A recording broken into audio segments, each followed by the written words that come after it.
Hey everyone, it's Sarah, and today I am back with a new series on my channel. This is going to be a true crime series that I will be starting. It will be mostly true crime, but then I will also be doing some things having to do with some kind of odd events that have happened in history. Anything that I just find interesting, I am going to just start diving into. So I do have a four-year degree in history, so this has always been a passion of mine, and I think that the true crime aspect of that kind of goes along with that same kind of passion in just having an interest in people. So not only that, I think it's really, really important that the more that we can get stories like this out there, the better off we will be, because you know, I think that the more people hear about these things, maybe the more vigilant they become in their own personal lives, and hopefully it will encourage people to stay safe.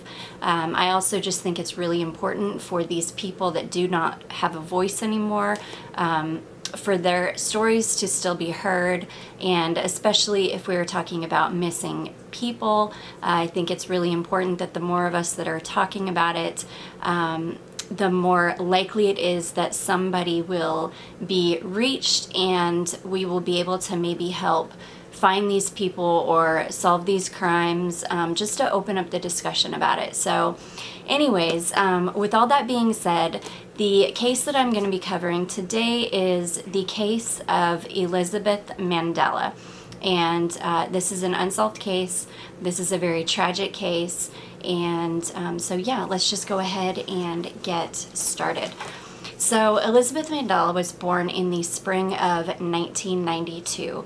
She was the fourth of 6 children. So yes, she did have a large family. The Mandalas lived on a small horse ranch on the outskirts of a town called Sugarland, Texas. So when Elisabeth was 10, her parents decided that they were going to get divorced, and her father unfortunately moved across town. About 2 years after her parents divorced, her older sister, Adriana, became pregnant, and she moved out as well. So this meant that Elisabeth was alone a lot, according to her sister. She did have a much younger sibling. I believe it was a sister at that point. So her mother was very busy with the younger sibling. So I think that Elisabeth was just kind of, she had gone from being, of course, in a household with her older sister, her other siblings, as well as her parents together, to just going through that major life change that I think a lot of us have been through, myself included, so I totally understand. And her world was just kind of turned upside down at that point. So I don't think that it was by any means like a messy situation or that it was an unhappy situation. I just think that it was just a major change, and being only 13 years old, that's just a lot to go through at that age. I know, because I was at the same age. So Adriana said that it was about this time that Elisabeth started pushing back at her mother, and her mother's name was Paula, and it was at this point that she started pushing back for the first time. So she started talking back, not coming home at times, and then also not letting her mother know where she was when she was gone. She was usually staying at a friend's or with her older sister Adriana, who had her own house at this point. So she was spending a lot of time with her older sister. So there was one incident just before Elisabeth turned 16 where she left school with a friend and did not tell her mother where she was going. When Paula was unable to find her, Paula did unfortunately have to contact the police, and she did file a missing persons report for Elisabeth. So Elisabeth did end up coming home the next day, and all was well, but it was definitely a scary incident for her mom, and kind of the first time that Elisabeth had really kind of pushed the boundaries as far as leaving for an extended period of time and not letting her mother know where she went. So Adriana, her older sister, stated, "I don't know if it was a typical teenager thing because I didn't go through that, but teenagers drink and she'd be out drinking too," which of course we all know is definitely a typical teenager thing. We all did it. Despite the small tensions at home, Elisabeth did really well in school. She was very popular in school. She was a beautiful girl. She was very smart. She was active in a lot of things in school. She rarely missed classes. She was on the varsity soccer team. She was a member of the ROTC as well as a member of a group called AVID, which was a college preparatory organization that helps students get ready for college, for a 4-year college. So she was very active, very involved, very smart, bright, popular. She had lots of friends. Everybody really loved her. So after Elisabeth turned 16, she and her older sister Adriana became almost inseparable. It was at this time that Adriana's son was getting a little bit older, so they were able to spend some more time together. After Elisabeth turned 16, she and her older sister Adriana became almost inseparable. So they started spending tons of time together. Elisabeth was helping Adriana with her son a lot at this point, and they were going out together a lot. They were just spending a lot of time together, and Elisabeth was spending a lot of time at Adriana's house. Adriana was really encouraging Elisabeth to go to college, and Elisabeth at this point decided that she wanted to become a veterinarian. So she had really big dreams. She had a really bright future ahead of her. And so Adriana had even planned on going back to school with Elisabeth because Adriana she worked in the medical field and she wanted to go back to school and finish up her degree. So she decided that she was going to go back to school with Elisabeth and help her finish up, or not help her finish up school, but just go to school with her. So the sisters were so close that they would sometimes get a babysitter and go out clubbing together, like on the weekend. And Adriana says that Elisabeth quickly became bored of the clubbing scene. She really didn't want to date anymore. She just went through this period of not wanting to really be involved in that kind of scene anymore, kind of going out, drinking, and that kind of thing. So at that time, the sisters decided to join a gym together. So they did start going to the gym, and Adriana says that Elisabeth was always much happier kind of being out and about than being at home. So the sisters were always doing something together. They were always, hanging out, going places, just having fun. So yeah. Near the end of 2009, when Elisabeth was 17, she traveled with her father for the first time to Italy. Now, her father was an Italian-American, so he still had a ton of family in Italy, and it was at this time, like I say, when Elisabeth was 17 in 2009, that she traveled with her father to Italy. To stay obviously with his family and to celebrate New Year's in Rome. So that is super exciting. By all accounts, she loved it, and her Italian family told her that when she graduated high school, she should try moving to Italy to go to college there. So it was about this time that she became really interested in making money, most likely to finance her plans to move to Italy and to start her life after high school. So yeah, she definitely wanted to return to Italy. That was a major goal for her. After she returned from Italy and started her last semester of high school, she somehow became, so this is kind of a weird thing, she somehow became involved in an online scam. So I don't think that it's weird because, again, she was wanting to finance possibly moving to Italy after high school. So she was really interested in making money, and she needed to make money relatively quickly because she was about to graduate high school and she really didn't have a lot of time to work and save money. So she did somehow become involved in this online scam. It was described as being kind of comparable to one of those like Nigerian prince type scams where somebody contacted her online and said, hey, if you send me this amount of money, I will and help me out by doing something, I will then send you a larger amount of money. And I'm thinking it was quite a large sum, because she became very serious about this situation, and to the point where she was asking her family for large sums of money. So of course her family became very concerned, and whoever she was in contact with online kept telling her that she needed to send them more money or that the deal was going to fall through. Everyone in her family, including her mother, her father, her sister, was trying to tell her that this was a scam, and they said that she was absolutely determined to see this through. She felt like her family thought that she was just young and stupid, and she really wanted to make this work. So at one point she called her mom to tell her that she needed to leave school early to get more money to her contact, or the deal was going to fall through. So the family never did find out exactly what that situation was all about. However, Elisabeth just stopped talking about it at some point. So it must have ended, because she really did just quit talking about it.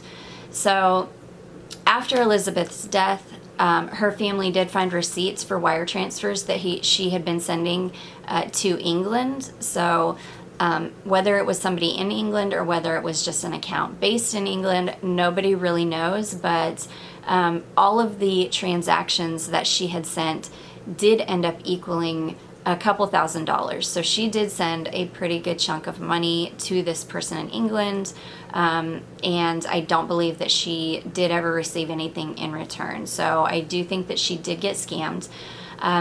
It was around this time that Elisabeth then started working at a gentleman's club called Moments Gentlemen's Club.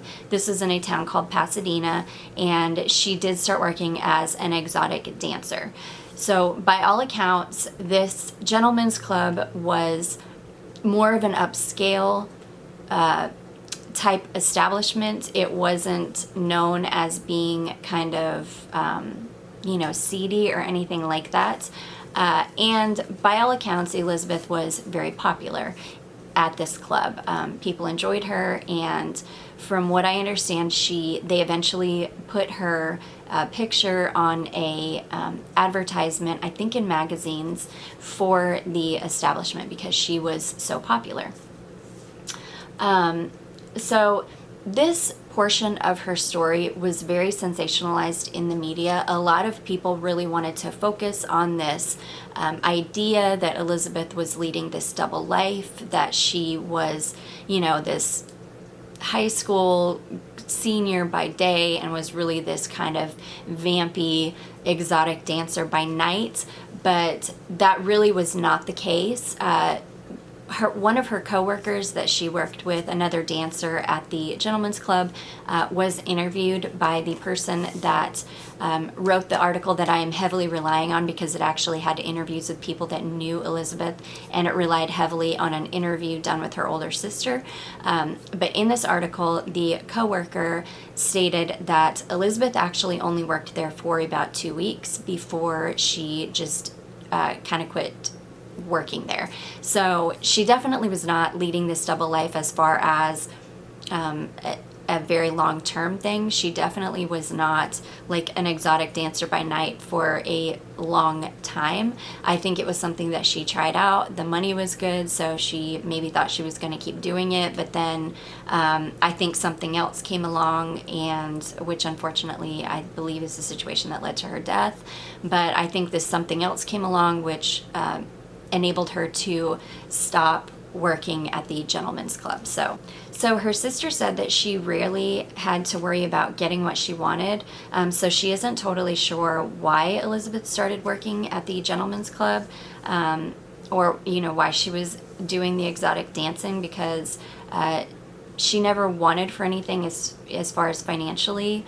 But again, I do believe that she was trying to maybe make a large amount of money in a very short amount of time to finance this trip to Italy, this move to Italy, which from the time that she actually went to Italy and spent New Year's with her family in Rome, to the time that she was going to graduate high school was only about a 6-month period of time.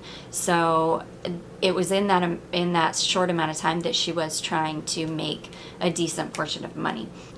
She also worked at a local restaurant called Papado, and she also worked afternoons for her father, who owned a roofing business. So she worked as kind of a secretary for her father. So she was a busy girl. You can definitely see that she had big goals and that she was really trying to make extra money and save up. So the March in which Elisabeth turned 18, she and her sister Adriana went out for one of their kind of typical nights out.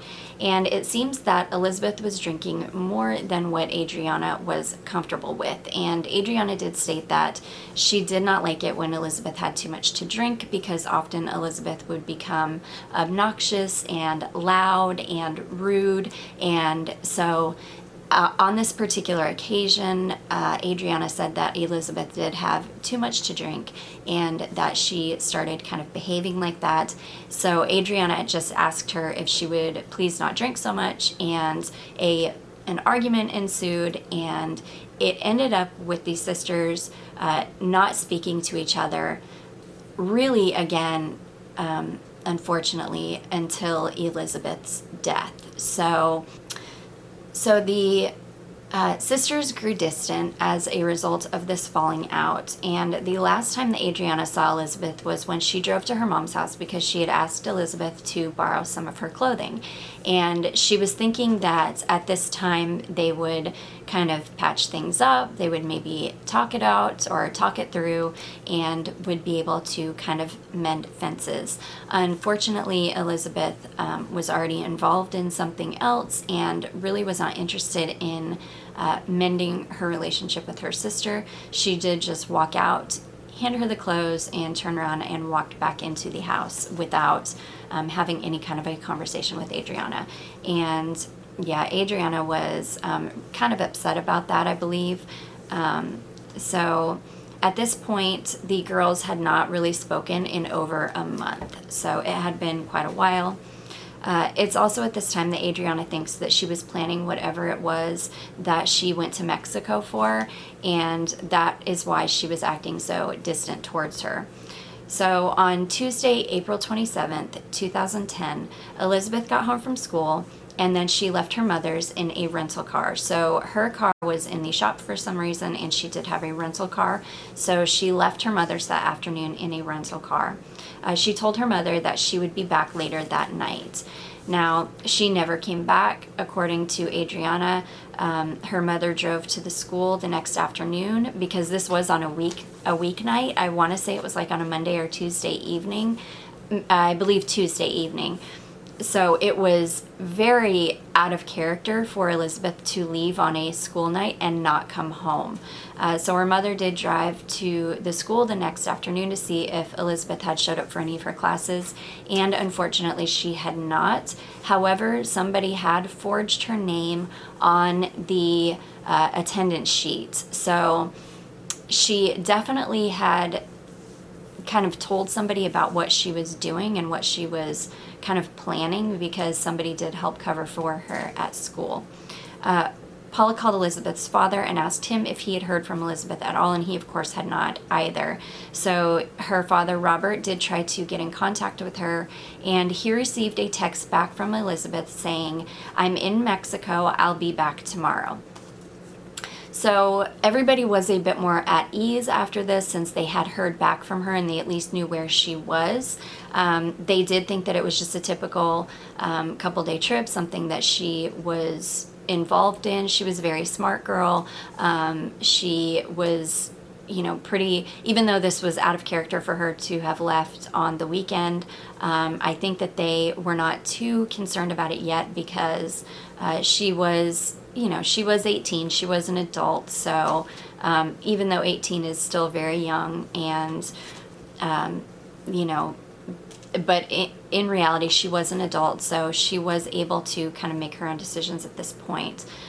So Elisabeth, Again, everybody was more at ease knowing that somebody had been in contact with her, but her mother was pretty upset and worried. She was upset that she was going to kind of screw up her graduation or get into something that she knew she shouldn't have, because at this time, her mother did state that Elisabeth had at one point mentioned something about becoming a coyote.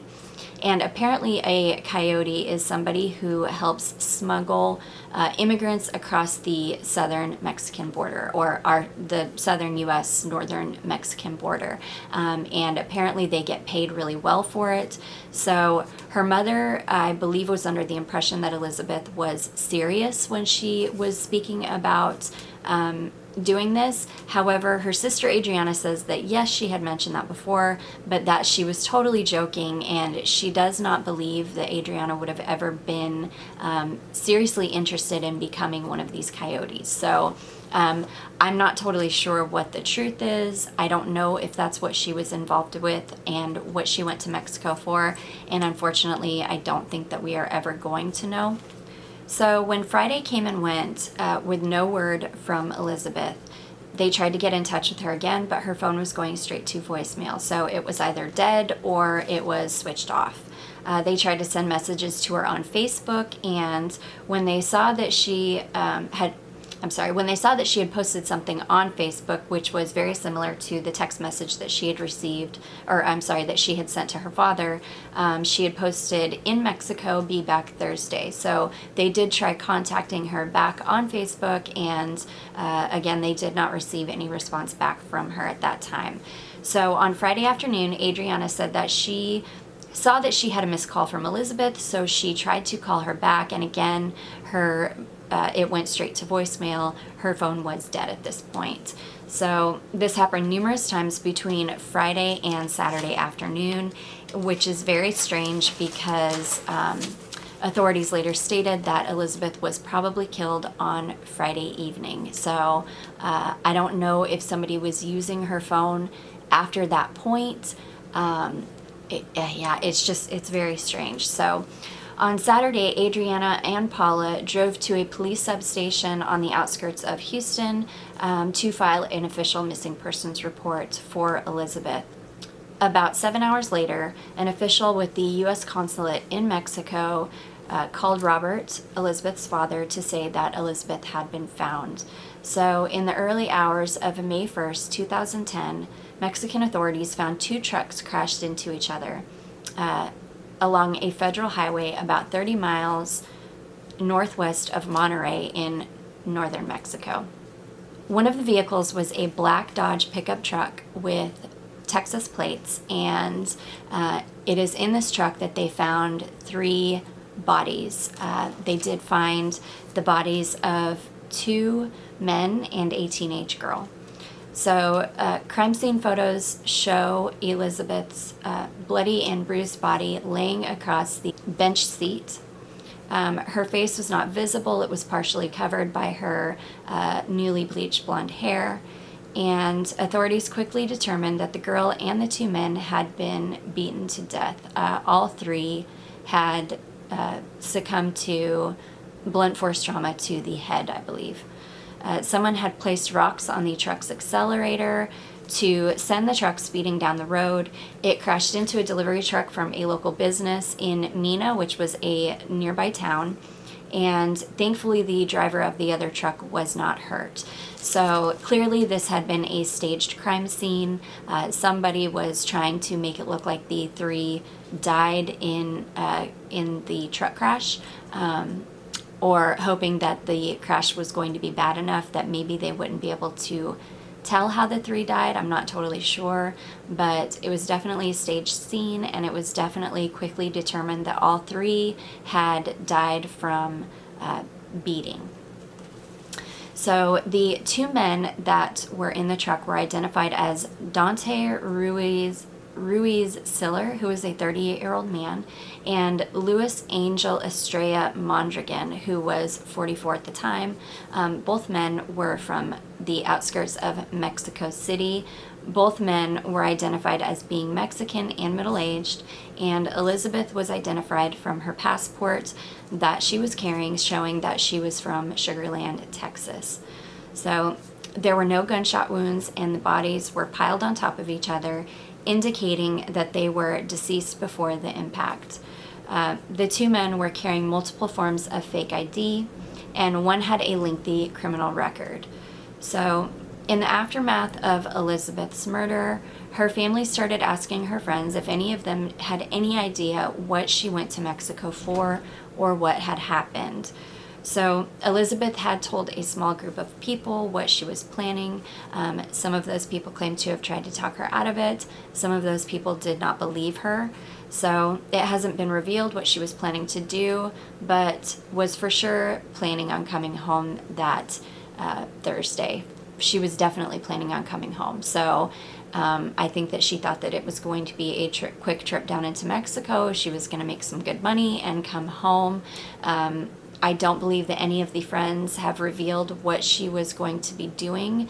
So there's no telling if she was going to do some of this coyote business, or if maybe she had been contacted by some people from like maybe a drug cartel to help to have her maybe run drugs across the border. If that is all speculation, I have no idea what she was doing, but I do believe that she was promised, a pretty good sum of money to do something pretty quickly. So it is very tragic, and my heart goes out to her family, because I don't believe are ever going to know what exactly happened to Elisabeth that day. So the Houston Police Department closed its case file on Elisabeth as soon as her body was identified. Because the murder happened in Mexico, the Houston police had no jurisdiction. It is therefore up to the Mexican authorities to do an investigation to solve the crime. If the Mexican authorities asked for help, the Houston Police Department would be able to help, but of course they would only be able to follow up on leads within Houston or within the U.S. That is also what the FBI said. The FBI was notified, and again, they said they did not have any jurisdiction, so that was not something that they would be able to investigate, which is absolutely tragic. From what I understand, the Mexican authorities have never made any headway on this case. There have never been any suspects. There has never been any indication of what happened to Elisabeth on that day. So the family did talk to a private investigator, but they were told that it would cost thousands of dollars for the private investigator to investigate this case. And then they were also told that because it happened in Mexico, if this person had to travel to Mexico, they would charge double that. And unfortunately, the family was unable to pay this kind of money, because they did just have to pay a lot of money to get Elisabeth's body back from Mexico and to have her buried in Houston's Forest Park Cemetery. There has never been any significant investigation into this case. And nobody really knows what happened to Elisabeth Mandala on that day. So again, the theories in this case would be, and there aren't a lot of theories, and there was not a lot of information on this case. It was a lot of the same regurgitated information. There was a lot of hype around this whole idea that Elisabeth was leading a double life, that she was, this kind of stripper vixen by night that was involved in all of these illegal activities, and she was a coyote, or trying to become a coyote to help smuggle people across the border. So again, her sister said that that was not true, that she never was serious about that it was just a joke. We do know that she only worked at the Gentleman's Club for a couple of weeks, so she definitely wasn't leading like this major double life. I just unfortunately think that the wrong person contacted her at the right time, and she got involved in something way over her head. She was only 18 years old. I think she was very naive. She did not realize the dangers of what she was becoming involved in, and unfortunately it cost her her life. While researching this case, I ran into a lot of articles about how drug cartel members are trying to recruit young teenage Americans that live very close to the border to do things for them. I even came across some accounts of people actually becoming involved in killing other people for the cartel, young people.